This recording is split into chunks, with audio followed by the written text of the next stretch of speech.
நடிகர் விஜய் தான் நாளைய சீமான் படித்ததில் பிடித்தது. தமிழர் இனத்திலிருந்தே ஒருவரை உருவாக்கி குழப்பத்தை வீழ்ச்சியை உண்டாக்குவதே பார்ஸ்களின் நடைமுறை. சீமான் அப்படி உருவாக்கப்பட்டவர்தான். குறிப்பிட்ட ஆண்டுகள் வரை இவர்களை பயன்படுத்துவார்கள். சமூகத்தில் மதிப்பிழந்த கேலிக்கு உள்ளானதும் வேறொருவரை நியமித்து விடுவார்கள். இப்போது அப்படி உருவாக்கப்பட்டவர் நடிகர் விஜய். திரைப்படத்தை தவிர தனது பக்குவத்தையோ சமூக பங்களிப்போ சமூக அக்கறையோ அவர் எங்குமே வெளிப்படுத்தியதில்லை. அப்படி இருக்க திடீரென அரசியல் கட்சி ஏன் தொடங்கினார் என்றால், தமது சொத்துக்கள் தொடர்பான கணக்கு வழக்கு ஊழல் செய்து கடுமையாக மாட்டியிருக்க வேண்டும். பாஜகவின் வழக்கமான பாணி என்பது பணம் கொடுத்து விலைக்கு வாங்குவது அல்லது மிரட்டி கட்சி தொடங்க வைப்பது. தான் உண்டு, தன் வசதி உண்டு, மகிழ்ச்சி உண்டு என இருந்த விஜய் அரசியலில் அவமானப்பட விரும்பியிருக்க மாட்டார். அதே நேரம் சீமான் விஜய் போன்றவரை வரை வளர வைத்து பதவி வாங்கி கொடுக்கும் எண்ணமும் பார்ப்ஸுக்கு இருக்காது. அவர்களுக்கு அரசியல் கட்சியாக பாஜக இருக்கும்போது மற்ற கட்சிகள் ஏன் வளர்க்க போகிறார்கள்? அவர்களின் ஒரே நோக்கம் தமிழ்நாட்டு இளைஞர்கள் குழப்பத்தில் ஆழ்த்தி முற்போக்கு சிந்தனையோ பெரியாரின் வாசமோ இல்லாமல் பார்த்து கொள்ள வேண்டும். அந்த வகையில் சீமான் மூலம் 5 லட்சம் தமிழர்களை சீரழித்து விட்டால் பார்ப்ஸுக்கு அதுவே வெற்றி. இப்போது நடிகர் விஜய் மூலம் 10 லட்சம் பேரை பாழ்படுத்திவிட்டால் கூடுதல் மகிழ்ச்சி. ஆக இவர்களின் நோக்கம் பெரியார் எதிர்ப்பு, திமுக எதிர்ப்பு, சாரை சாரையாக சிந்தனைகளை மடைமாற்றுவது.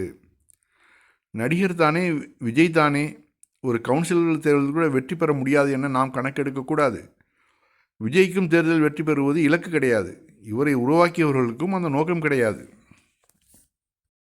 முற்போக்கு சமூகத்திற்கு எதிரான கூட்டத்தை உருவாக்க மட்டுமே இவர்கள் பயன்படுவார்கள். தொடக்கத்தில் சீமானை ஏதோ காட்டுக்கத்தலை கத்துகிறார் என நினைத்து நாம் பொருட்படுத்தவில்லை. இப்போது ஓங்கி அடித்ததைப் போல அப்போது பெரியாரிஸ்டுகள், திமுக உள்ளிட்ட யாரும் போதுமான அளவு எதிர்வினை ஆற்றவில்லை. சீமான் ஏதோ 10 ஆண்டுகள் பயன்படுவார் என பார்ப்ஸுகள் நினைத்திருக்கக்கூடும். ஆனால் தனது கூடுதல் திறமையால் 15 ஆண்டுகள் அடிமையாய் நீடித்து விட்டார். இப்போது அடுத்த ப்ராஜெக்ட் நடிகர் விஜய். இவரை தொடக்கத்திலிருந்து எதிர்கொள்ள வேண்டும். காரணம், தமிழ்நாட்டின் அடுத்த சீமான் விஜய் தான். விசி வில்லும். இதில் உண்மையிலேயே நம்ம சிந்திக்க வேண்டிய ஒன்று. இப்போ விஜய்க்கு எந்த ஒரு நல்ல ஒரு டாப்பில் இருக்கக்கூடிய ஒரு நடிகர், சினிமா நடிகர், இவருக்கு இந்த அரசியல் தேவையே இல்லை. எதுக்காக இப்போ திடீர்னு உடையாடுறாரு? அவருக்கு எந்த ஒரு அழுத்தங்களோ இல்லை பின்புலமோ ஏதாவது இருந்துச்சுனாக்கா ஓகேங்களா. இங்கே இந்த கட்டுரையில் சொன்னது மாதிரி பிராமணர்கள் என்னென்னமோ முயற்சி பண்ணி பார்த்துட்டாங்க. இங்கே திராவிடத்தை ஒழிக்க முடியல, தமிழ் மொழியை ஒழிக்க முடியல, தமிழர்கள் தனித்துவமாக இருக்கிறாங்க, இந்துத்துவ கொள்கைகளை கண்டாக்க காது தூரம் ஓடுறாங்க, இந்துக்களாக தான் இருக்கிறாங்க, ஆனால் நாத்தியம் பேசுகிறாங்க, பெரியாரை தூக்கி வச்சு கொண்டாடுறாங்க, அதே நேரத்தில் கோவிலுக்கும் போகிறாங்க. இது என்னடா அது புது மாதிரியான ஆட்களாக இருக்காங்களேன்னு சொல்லிட்டு தான் அந்த பார்ப்பனர்களுக்கு பயங்கர டென்ஷன். அவர்கள் இந்து ராஷ்டிரமாக மாற்றுறதுக்கு மிகப்பெரிய முட்டுக்கட்டையாக இருக்கிறது தமிழர்கள் தான். மற்ற எல்லாரையும் ஓரளவு அனுசரித்து கொண்டு வந்துட்டாங்க. இப்போ இந்த ஹிந்தி மொழியை கூட எடுத்து அஸ்தாரமாக பயன்படுத்துறதுக்கு காரணமே இந்து ராஷ்டிராவுக்கு ஒரு முன்னோடியாக தான் இதெல்லாம் கொண்டு வராங்க. இப்படி நம்ம நூல் விட்டு பார்ப்போம். எதிர்ப்பு இருந்தால் ஜகா வாங்கிடுவோம், எதிர்ப்பு இல்லையா அடித்து ஆடுவோம். அதுதான் அவர்களுடைய எண்ணம்.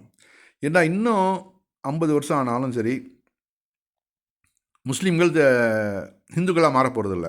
இன்னும் 100 வருஷம் ஆனாலும். அதே சமயத்தில் அவர்களை அடக்கி ஒடுக்கி வைக்கணும். அதுக்கு ஹிந்து ராஷ்டிரா தான் ஒரே வழி. பீஃப் மூலியமாக பண்ணி பார்த்தாங்க, அதுவும் நடக்கலை. கோத்ரா ரயில் எரிப்பு, ராமர் கோயில், என்னென்னமோலாம் பண்ணி பார்த்தாச்சு. முஸ்லீம்களையும் அங்கே ஒன்றும் பண்ண முடியல. அதே முதல்ல மொழி வாரியாக எடுத்துக்கிட்டாங்க. தமிழகத்தில் ஒன்றுமே இவர்களுடைய எந்த ஒரு பிளானும் சக்ஸஸ் ஆகலை. அதனால தான் முதல்ல சீமானை விட்டு எல்லாம் முயற்சி பண்ணி பார்த்தாங்க. சீமானுக்கு முடிஞ்சு அடுத்தாப்புல இப்போ விஜயை இறக்கியிருக்கிறாங்க. ஏன்னா சீமானுடைய எல்லாமே தெரிஞ்சு போச்சு, வெளியில் ஓப்பனாக ஆகிடுச்சு. இனி சீமானை வச்சு ஒரு பலனுங்களில் அப்படிங்கிறப்ப தான் இப்போ விஜய் அவர்களுக்கு ஒரு நல்ல சூப்பரான ஒரு ஆளாக அமைஞ்சிருக்கிறாரு, கிடச்சிருக்கிறாரு. அதன் வழியில் இப்போ விஜயை கொண்டு வருவாங்க. அவரையும் யூஸ் பண்ணிக்குவாங்க இந்த திராவிடத்தை அழிக்கிறதுக்கும்.